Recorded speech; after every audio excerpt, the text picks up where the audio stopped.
සුබ දවසක් ඔයලා හැමෝටම අදත් ඔයලාට කුර්බාන් කතාවේ දෙවන කොටස අරන් අපි ආවා අපේ ගීතිකා ස්ටෝරීස් channel එකෙන්. පළවෙනි කොටස ඔයලාට දැන් අපේ channel එකට ගිහින් බලන්න පුළුවන්. ඉතින් මේ වීඩියෝ එකට like එකක් දාලාම එකතු වෙන්න අද කොටසට. කතාව බලාලා ඉවර වෙලා කමෙන්ට් එකක් දාන්නත් අමතක කරන්න එපා. එහෙනම් යමු අද වීඩියෝ එකට. आग है ये कैसी तू लगा गया मेरे अश्कों को भी रोना भया गया दुनिया में क्या बाकी रहा क्यों जाने ख्वाहिशें करे तू दिल लगी की सुन साया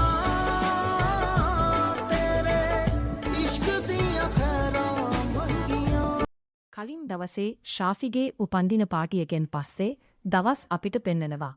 හීර් ඉගෙන ගන්න කොලේජ් එක තමයි පෙන්නනේ. හීර්ගේ පන්තියේ සර් ළමුන්ට පාඩමක් පැහැදිලි කරමින් ඉන්නවා. මේ අතුර පන්තියේ පිටිපස්සේ තේලියක වාඩිදලා ඉන්න හීර් සහ හීර්ගේ යාළුවා දුරකථනය දිහා බලාගෙන hina වෙනවා. ඇය ඒ පෙන්නනේ කලින් දවසේ ඇගේ තාත්තාගේ උපන්දිනයට ගත්තු ෆොටෝ.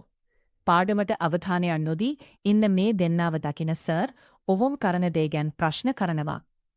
මේ වෙලාවේදී හීර් දුරකථනය හංගගෙන සර්ගේ ප්‍රශ්නය මගහරින්න උත්සාහ කළත් සර් ඇයව පන්තියේ මැදදේ හිටවනවා. හීර්ව පිටිපස්සේ පේලියන් ඉස්සරහ පේලියකට මාරු කරනවා. ඉස්සරහම බංකුවේ ඉඳගෙන ඉන්නේ කඩවසම් තරුණයෙක්.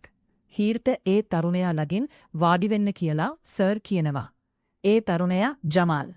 හීර් ජමාල් දිහා බැලුවට ජමාල් නිකමටවත් ඇය දිහා බලන්නේ නෑ.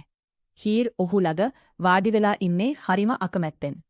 එයා පස්ස හැරිලා ඇයගේ යාළුවා දිහා මුණක් බෙරි කරගෙන බලන්නේ ඇයට එතන ඉන්න බෑ කියන. හීර්ගේ බෙරිවුණ මුණ දකින ඇයගේ යාළුවා අතින් හාට් එකක හැඩයක් හදලා හීර්ට විහිළු කරනවා. මේ දෙන්නාගේ ඉගිබිගිය දකින සර් ආයෙත් සැරයක් හීර්ට බනිනවා. හීර්ව නැගිට්ටවලා සර් දැන් උගන්නපු පාඩමෙන් ප්‍රශ්නයක් අහනවා. පාඩමට කිසිම අවධානයකින් ඉඳපු නැති නිසා හීර්ට වචන පැටලෙනවා. එතකොටම හීර්ව නතර කරන සර් ජමාල්ට කියනවා ඒ ප්‍රශ්නයට උත්තරය කියන්න කියලා. ජමාල් කිසිම පැකිලීමක් නැතිව හීර්ගේ මුණ බලාගෙන ඒ ප්‍රශ්නයට හරි උත්තරය දෙනවා. හෙට ඉදන් හීර්ට ජමාල් ළඟම වාඩි වෙන්න කියලා සර් කියනවා. හීර් අකමැති වුණත් එයාගේ යාළුවාගේ මුණේ නම් හිනාවක් ඇඳෙනවා. පන්තිය ඉවර වෙලා එළියට එන හීර්ට යාළුවා විහිළු කරනවා. ජමාල්ට කොලේජ් එකේ ළමයි පනුවා කියලා නමක් දාලා තියෙනවා.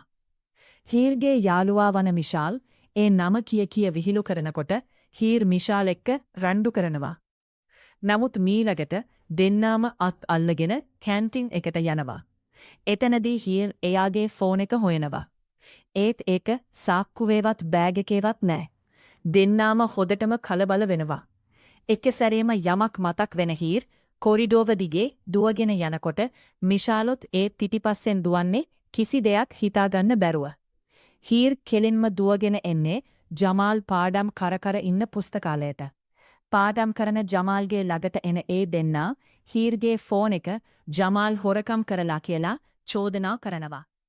තමා ඒක ගත්තේ නෑ කියලා ජමාල් කොයිතරම් කිව්වත් මේ දෙන්නා දිගටම ජමාල්ට බනිනවා. ඊට පස්සේ හීර් ජමාල්ගේ බැග් එක ඇදලා අරන් ඒකේ තියෙන සේරම දේවල් මේසය උඩට හලනවා. මේ කලබලය නිසා පුස්තකාලයේ ඉන්න අනිත් අයත් ඒ දිහා එබි බලනවා. ජමාල්ට දැනෙන්නේ ලැජ්ජාවක්. ඔහු ලැජ්ජාවත් තරහවත් පාලනය කරගෙන අසරණව බලාගෙන ඉන්නේ බැග් එකෙන් එළියට විසිවෙන දේවල් දිහා. බැග් එකෙන් එළියට ආවේ කොළ කෑලි කිහිපයක් සහ කෑමට ගත් බනිස් වගේ දෙයක් විතරයි. ජමාල් මේ දෙන්නා කරන දේ තරහෙන් ඉවසගෙන බලන් ඉන්නවා. ඔහුගේ ඇස් දෙකේ තිහෙනේ අසරණකමක්. බැග් එකෙන් කිසිවක් සොයාගන්න බැරි වුණ නිසා හීර් සහ මිෂාල් ජමාල්ගේ පර්ස් එක බලන්න ඉල්ලනවා. ජමාල් නැගිටලා ඔහුගේ සාක්කුවෙන් නෝට්ටු කිහිපයක් පිටට ගන්නවා. පේන විදියට ජමාල්ට පර්ස් එකක් නෑ. ඔහු සාක්කුවෙන් එළියට ගන්න නෝට්ටු 2-3කුත් සිල්ලර කාසි ටිකකුත් මේසය උඩට දානවා. ඔහු සන්තකේටම තිහිනේ එච්චරයි. නමුත් මෙච්චර ඉක්මනට ජමාල් ෆෝන් එක හොරකම් කරලා විකුණන්න ඇති බව කියමින් දෙදෙනාම ජමාල්න බනිනවා. ඒ එක්කම එතනට දුවගෙන එන තවත් තරුණියක් හීර්ට කියනවා ඇගේ ෆෝන් එක ජුනයිඩ් ළඟ තියෙනවා දැක්. එය ඇහුණු ජමාල් ඔවුන් දෙදෙනා දිහා බැලුවත් දෙන්නාම ජුනයිඩ් ඉන්නවා කියන දිහාවට දුවන්නේ ඇඩුගානේ අමන් අතින් වුණ අතපසුවීමට ජමාල්ට සොරි කියනවත නැතුව. එහෙමම හිතගෙන අසරණව බලන් ඉන්න ජලාල් මේසය උඩ විසිරිලා තියෙන ආසි නෝට්ටු ටිකත් බිස්කට් කිහිපයත් එකතු කරගන්නේ තමන් ගැනම උපන් ආත්මානුකම්පාවෙන්.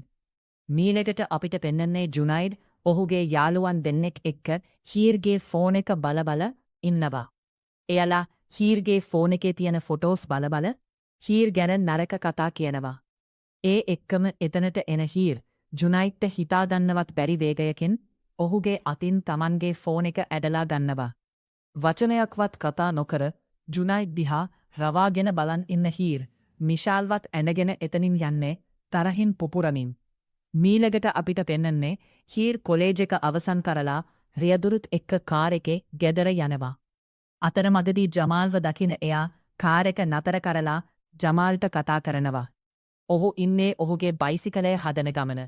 හීර් තමන් අතින් දවල් වුණ වැරැද්ද මකා දන්නේ ජමාල්ට උදවු කරන්න හැදුවත් ඒ සිද්ධිය ගැන තවමත් අවුලෙන් ඉන්න ජමාල් හීර්ගේ උදවු ප්‍රතික්ෂේප කරලා ඔන්න ඔහොම අද කොටසත් නිමා වෙනවා. ඒ වුණාට කතාවේ 3වෙනි කොටස අරන් අපි හෙට එනවා. ඒ කොටස බලන්න අපේ channel එක subscribe කරලා notification all දාලා තියාගන්න.